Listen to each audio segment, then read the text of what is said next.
Nós estamos ouvindo agora o hino nacional no Supremo Tribunal Federal. Vimos nas imagens, para você que está apenas nos acompanhando pelo rádio, nós vimos o presidente Lula ao lado da ministra Rosa Weber, ao lado do Procurador-Geral da República, Augusto Aras, também presente na cerimônia de abertura do ano judiciário, o presidente do Congresso Nacional, o senador Rodrigo Pacheco, e várias autoridades reunidas nesse plenário do Supremo Tribunal Federal, que foi invadido no dia 8 de janeiro. Nós estamos muito bem lembrados aí das imagens de 8 de janeiro. Os manifestantes conseguiram adentrar nesse local que você está acompanhando nas imagens, que é justamente o plenário da Corte Suprema Brasileira no âmbito judiciário.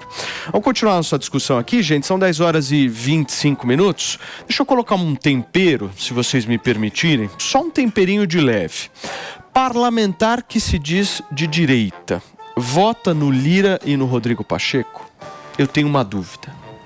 Olha, eu acho que no caso do Pacheco não se explica, não se justifica, até porque você tem ali um alinhamento muito forte do Pacheco com o governo federal.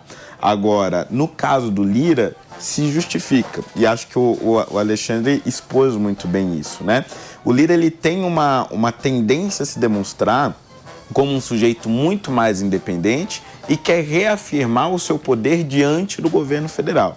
E, evidentemente, que a oposição também não quer perder espaços de destaque na Câmara dos Deputados. É importante garantir, principalmente se perder a eleição do Senado, é importante garantir que tenha postos de destaque na mesa diretora da Câmara dos Deputados e tenha destaque também em comissões importantes. Por exemplo, um dos acordos que envolveu aí esse amplo leque de apoio em torno da candidatura do Lira é que a presidência da CCJ, a comissão mais importante da Câmara dos Deputados, começa agora esse ano com a presidência do PT, mas no terceiro ano, portanto em 2025, a presidência dessa comissão vai para o PL, que é o principal e maior partido de oposição. Então é importante analisar também que a importância dessas posições é importante para a articulação da oposição. Muito bem, gente, vamos acompanhar o início da fala da ministra Rosa Weber do Supremo Tribunal Federal, ela que chamou agora um vídeo justamente relembrando os atos do dia 8 de janeiro. A gente acompanha ao vivo aqui na Jovem Pan.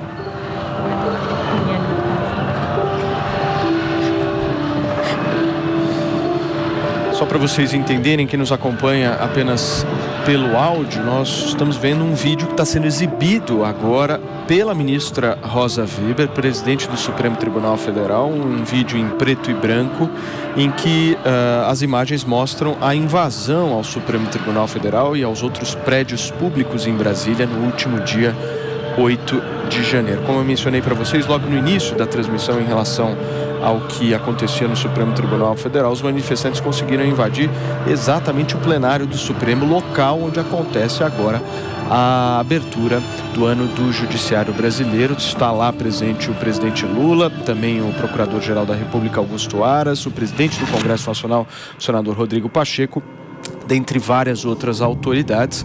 É uma imagem forte aí da Constituição brasileira sendo destruída, móveis, enfim, todos quebrados, e a ministra Rosa Weber apresenta isso exatamente no momento de abertura dos trabalhos do Judiciário Brasileiro. Obviamente, gente, um recado muito claro, né, Manuel? Como é que você vê isso? Com certeza.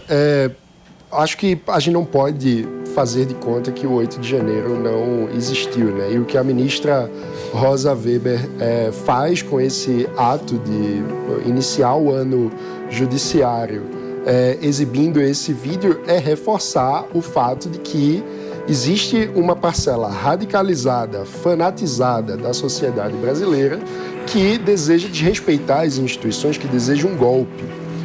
E que as instituições da nossa democracia precisam ser resilientes e defender a integridade da nossa república, da nossa democracia. Então, é muito importante, enfim, esse recado para toda a sociedade brasileira de que, por mais que seja legítimo e possível ter críticas ao funcionamento das instituições, a forma de melhorar e aperfeiçoar as instituições é por meio de reformas, seguindo a lei, o devido processo legal, e jamais através de golpismos ou de desrespeito à legislação. Tá aí as imagens, nós estamos acompanhando imagens de um vídeo preparado pelo Supremo Tribunal Federal, com falas dizendo que a cidadania continua, a Constituição foi preservada, o judiciário brasileiro segue inabalado, a democracia segue inabalada, e imagens agora para vocês que nos acompanham desse plenário do Supremo Tribunal Federal que foi reconstruído. Agora a ministra Rosa Weber bate palmas junto com todas as autoridades para esse vídeo que está sendo exibido, um vídeo absolutamente aí histórico dessa abertura do judiciário promovida dias depois do 8 de janeiro. Se eu não me engano, a ministra Rosa Weber está até um pouco emocionada depois desse vídeo. A gente vai acompanhar a fala dela agora.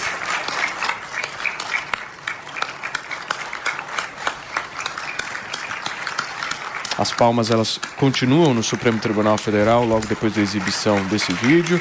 Mais uma vez presente o presidente Lula, o presidente do Congresso Nacional, o senador Rodrigo Pacheco, o Procurador-Geral da República, todos os ministros do Supremo Tribunal Federal, à esquerda e à direita do plenário. E agora a ministra Rosa Weber segue com a cerimônia.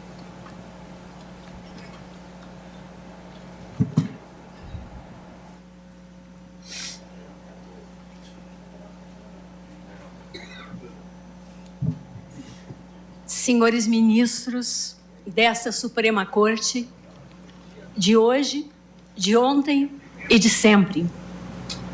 Senhor Presidente da República, Luiz Inácio Lula da Silva. Senhor Presidente do Senado e do Congresso Nacional, Senador Rodrigo Pacheco.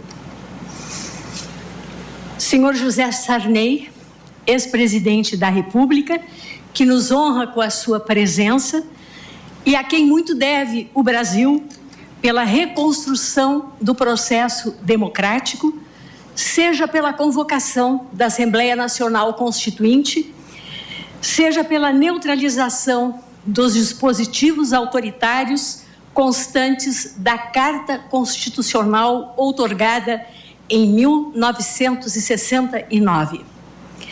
Senhor Procurador-Geral da República, Dr. Augusto Aras, Senhor Presidente do Conselho Federal da Ordem dos Advogados do Brasil, Dr. José Alberto Simonetti, demais autoridades presentes, que saúdo na pessoa da ministra Maria Tereza de Assis Moura, presidente do Superior Tribunal de Justiça. Servidoras e servidores do Supremo Tribunal Federal, profissionais da imprensa, senhoras e senhores. Em 12 de setembro de 2022, quando assumi neste plenário a presidência do Supremo Tribunal Federal e do Conselho Nacional de Justiça, expressando o desejo de que todos vissem na solenidade uma celebração da democracia e do primado das liberdades, minhas primeiras palavras foram de reverência incondicional à autoridade suprema da Constituição e das leis da República, de crença inabalável na superioridade ética e política do Estado democrático de direito, de crença inabalável de prevalência do princípio republicano e suas naturais derivações, com destaque à essencial igualdade entre as pessoas, de estrita observância da laicidade do Estado brasileiro, com a neutralidade confessional das instituições e a garantia de pleno exercício da liberdade religiosa, de respeito ao dogma fundamental da separação dos poderes, de rejeição aos discursos de ódio e repúdio a práticas de intolerância enquanto incompatíveis com a liberdade de manifestação do pensamento. E de certeza de que sem um poder judiciário independente e forte, sem juízes independentes e sem imprensa livre, não há democracia. Essa a minha profissão de fé como magistrada, disse eu naquele momento. Hoje, 4 meses e meio depois da minha posse como chefe do Poder Judiciário brasileiro, nesta sessão solene, revestida de especial simbolismo, de abertura do ano judiciário de 2023, neste mesmo plenário, totalmente reconstituído após a invasão criminosa do dia 8 de janeiro último por uma turba insana, movida pelo ódio e pela irracionalidade, reafirmo minha profissão de fé como juíza e a ela acresço, em reforço, o que erigi como norte da atual administração desta casa: a proteção da jurisdição constitucional e da integridade do regime democrático, ou mais simplesmente, a defesa diuturna e intransigente da Constituição e do Estado Democrático de Direito.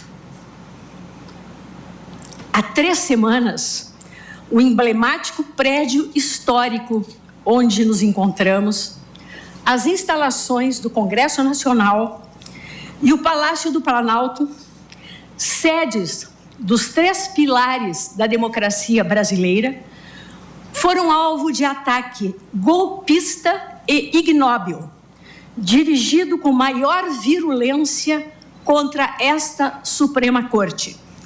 Seguramente porque ela, ao fazer prevalecer em sua atuação jurisdicional a autoridade da Constituição, se contrapõe a toda sorte de pretensões autocráticas. Possuídos de ódio irracional, quase patológico, os vândalos, com total desapreço pela res pública e imbuídos da ousadia da ignorância, destroçaram bens públicos sujeitos à proteção especial, como os tombados pelo patrimônio histórico, mobiliários, tapetes e obras de arte. Também, em sanha deplorável, estilhaçaram vidraças, espelhos e luminárias, quebraram painéis, bancadas e mármore, rasgaram retratos e livros, destruíram equipamentos digitais e de áudio-vídeo, câmeras, computadores e impressoras, engendrando um cenário de caos a provocar sentimento de profunda repulsa diante de tamanha indignidade. Mas advirto, não destruíram o espírito da democracia, não foram e jamais serão capazes de subvertê-lo, porque o sentimento de respeito pela ordem democrática continua e continuará a iluminar as mentes e os corações dos juízes desta Corte Suprema, que não hesitarão em fazer prevalecer sempre os fundamentos éticos e políticos que informam e dão sustentação ao Estado Democrático de Direito. Que os inimigos da liberdade saibam que no solo sagrado deste tribunal, o regime democrático permanentemente cultuado permanece inabalável. Frustrado restou o real objetivo dos que assaltaram as instituições democráticas. O ultraje só poderia resultar, como resultou, no enaltecimento da dignidade da justiça e no fortalecimento do valor insubstituível do princípio democrático, jamais no aviltamento do Poder Judiciário. Intensa a repulsa e irrestrita a solidariedade de todos, autoridades e sociedade civil, já nas primeiras horas que se seguiram à violência criminosa, reforçando a união dos poderes, de todo inabalados os valores superiores da justiça e da democracia. Já se disse que o ser humano não é feito para a derrota.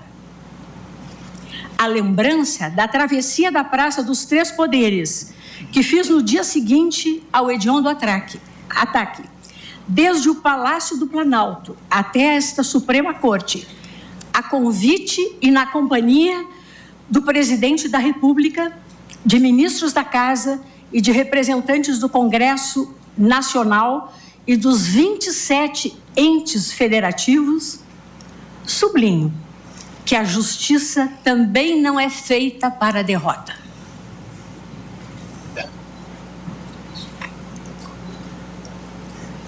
Concebida em cerâmica de Petrópolis por Alfredo Seschiatti, na escultura também vandalizada que orna a parte frontal desta corte, a justiça sobreleva e perdura, pois habita o espírito das instituições democráticas e não a argamassa ou o tijolo dos prédios.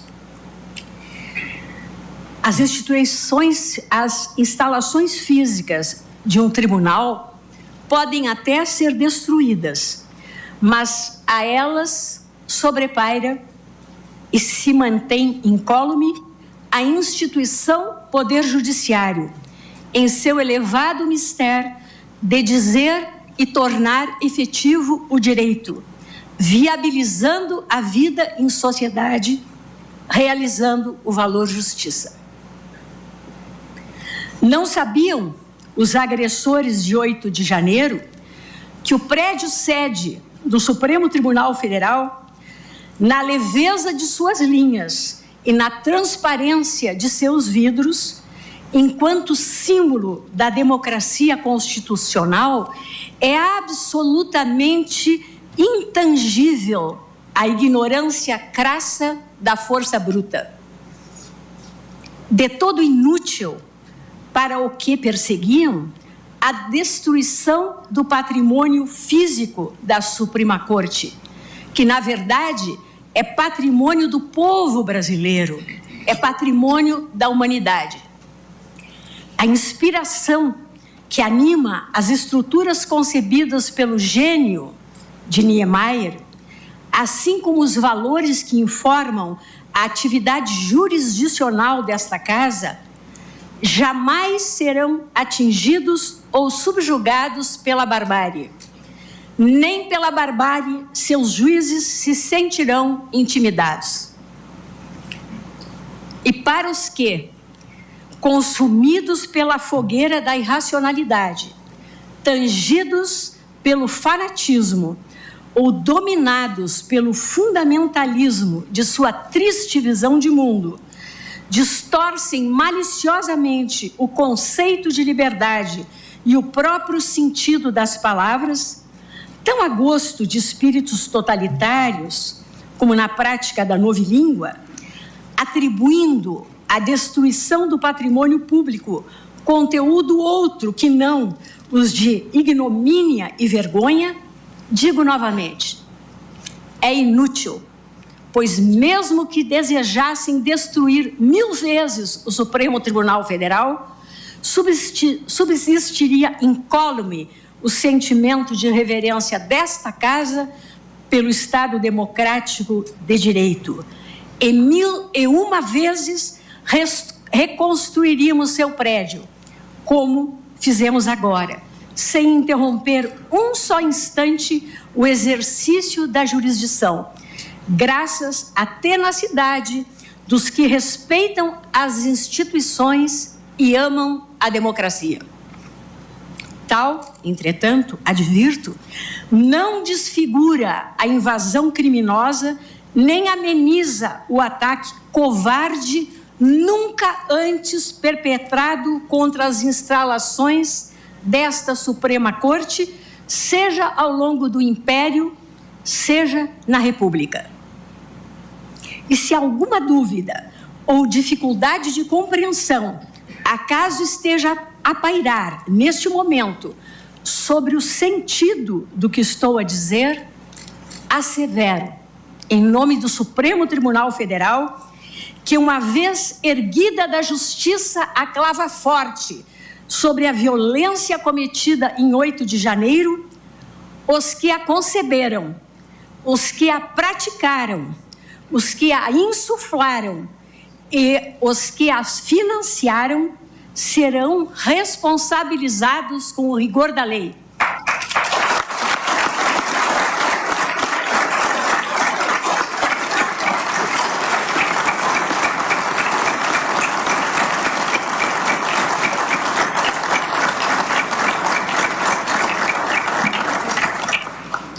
Só assim se estará a reafirmar a ordem constitucional, sempre com observância ao devido processo legal, resguardadas a todos os envolvidos as garantias do contraditório e da ampla defesa, como exige e prevê o processo penal de índole democrática. Tais fatos ficarão gravados indelevelmente na memória institucional desta Suprema Corte. E a eles voltaremos sempre, para que jamais se repitam. Para tanto, criamos nesse tribunal pontos de memória com as marcas da violência. O busto de Rui Barbosa, o patrono dos advogados brasileiros, de relevância ímpar para esta casa, vilipendiado neste ano de 2023, em que se rememora o 100º aniversário de sua morte, voltou a repousar altaneiro no hall, em novo pedestal, sem a restauração do dano sofrido, cicatriz estampada no bronze como lembrança às presentes e futuras gerações de que nem os vultos mais ilustres desta nação, como o grande Rui, estão imunes à malta irresponsável, em evidente demonstração de que a ignorância, que nada reconhece, nada respeita, nada provê e se volta como algoz em seu vazio substancial até contra os que buscam iluminá-la, nada mais é do que terreno infértil, incapaz de germinar as sementes de que florescem os valores fundamentais da liberdade e da democracia. Senhoras e senhores, reitero que o Estado Democrático de Direito, cerne da República, com suas ideias nucleares de liberdade e responsabilidade, nunca é uma obra completa. E a democracia, conquista diária e permanente, que se aperfeiçoa por meio da evolução do Estado Democrático de Direito, a cada dia desafiado. A democracia, por ser plural, pressupõe diálogo constante e tolerância com as diferenças, em convivência pautada por mecanismos constitucionais de promoção nas arenas política e social, de amplo debate para a formação de possíveis consensos, garantido o respeito às regras do jogo e assegurados a todos os cidadãos um núcleo essencial de direitos e garantias que não podem ser transgredidos nem ignorados. Tempos verdadeiramente perturbadores de maniqueísmos e deformações inaceitáveis que tantas divisões impuseram à comunhão nacional, exigem cuidado, atenção, resistência e resiliência das instituições, em especial do Poder Judiciário, objeto de constantes ataques. Sempre oportuno enfatizar que o Supremo Tribunal Federal, guardião da Constituição, não porque se arrogue este papel, e sim por expressa delegação da Assembleia Nacional Constituinte, detém, em matéria de interpretação constitucional e considerados os objetivos precípios do direito de pacificação social e segurança jurídica, o monopólio da última palavra, que há mais de um século, como há mais de um século já o proclamava o grande Rui, como senador da República, em histórico debate parlamentar com Pinheiro Machado. Atua, assim, esta Corte Suprema como órgão de encerramento das controvérsias constitucionais, exercendo ainda a relevantíssima função contramajoritária, que significa a salvaguarda dos direitos fundamentais, notadamente na proteção das minorias, em especial as mais vulneráveis. Senhoras e senhores, na abertura deste novo ano judiciário, consciente da grande responsabilidade e dos desafios que nos aguardam, mas com os mesmos olhos de esperança com que encerramos o ano de 2022, reitero minha confiança na competência, na qualidade do trabalho e no engajamento funcional dos integrantes do Poder Judiciário Pátrio. Os juízes e juízas brasileiros honram a toga que vestem e, mercê de sua independência e comprometimento com as instituições, são garantes da democracia em nosso país e da preservação da supremacia da Constituição da República. Um Brasil inclusivo e igualitário, de ordem, progresso, está na nossa bandeira, e de paz. Uma sociedade fraterna, pluralista e sem preconceitos, fundada na harmonia e comprometida com a solução pacífica das controvérsias, como orienta o preâmbulo da Constituição Cidadã de 1988, é o que almejamos. Que possamos caminhar em 2023 com serenidade e equilíbrio, cumprindo os objetivos traçados na Carta Magna, olhos postos na entrega da prestação jurisdicional efetiva e qualificada, na coesão do Poder Judiciário, no respeito e harmonia entre os poderes, na união e fortalecimento das instituições e na defesa do Estado democrático de direito consagrado no artigo 1º da nossa Constituição. Renovo minhas saudações e agradeço a todos pela presença e pela solidariedade. E de modo muito especial, cumprimento e parabenizo os bravos, leais e dedicados servidores e colaboradores desta casa que com inexcedível denodo trabalharam incansavelmente nessas 3 últimas semanas para assegurar a realização desta sessão de abertura neste belíssimo plenário totalmente reconstituído, tal como asseverei em 8 de janeiro último que ocorreria. Sem eles, tal não seria possível. Desejo ainda enfatizar, em face de sua alta significação e inquestionável relevo, a presença sempre honrosa nesta sessão solene de abertura do ano judiciário de 2023 do excelentíssimo senhor presidente da República, Luiz Inácio Lula da Silva, e do senador Rodrigo Pacheco, eminente presidente do Senado da República e do Congresso Nacional.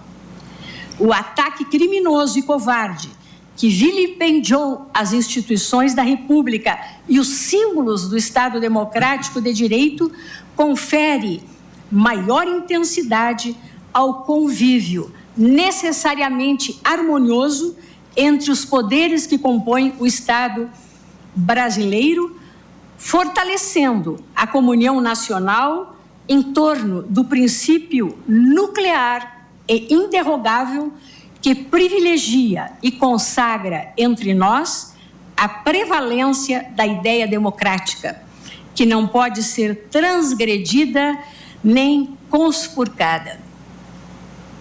Finalmente, permitam-me relembrar o nosso grande poeta Carlos Drummond de Andrade, cujos versos exortam-nos a estabelecer um laço envolvente de união nacional.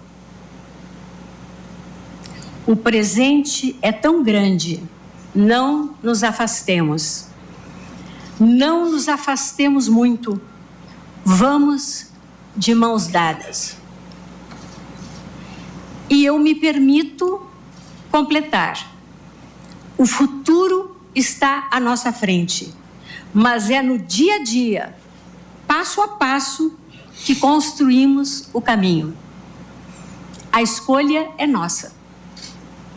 Vamos todos, de mãos dadas, trilhar com confiança este ano que se descortina, certos de que o Supremo Tribunal Federal continuará em permanente vigília na incondicional defesa da supremacia da Constituição e da integridade da ordem democrática, sempre respeitando o convívio harmonioso com os demais poderes da República, como ordena o texto constitucional. Cultivando e protegendo a democracia constitucional, fortalecendo-a internamente com a união de todos, sem qualquer exceção, é que o Brasil pode tornar e manter real e concreto o sonho de liberdade. Declaro aberto o ano judiciário de 2023. Muito bem, gente, nós ouvimos um discurso fortíssimo da ministra Rosa Weber, presidente do Supremo Tribunal Federal, que está sendo muito aplaudida ali no plenário do Supremo, um discurso muito baseado, extremamente baseado na defesa da democracia, do Estado Democrático de Direito e fazendo constantes alusões, lembranças ao que aconteceu dentro desse plenário que vocês estão vendo as imagens agora, o plenário do Supremo Tribunal Federal no último dia 8 de janeiro, os atos de vandalismo que foram promovidos justamente no coração institucional, tanto do judiciário brasileiro quanto do legislativo brasileiro e também em relação ao executivo do nosso país. A gente vai continuar acompanhando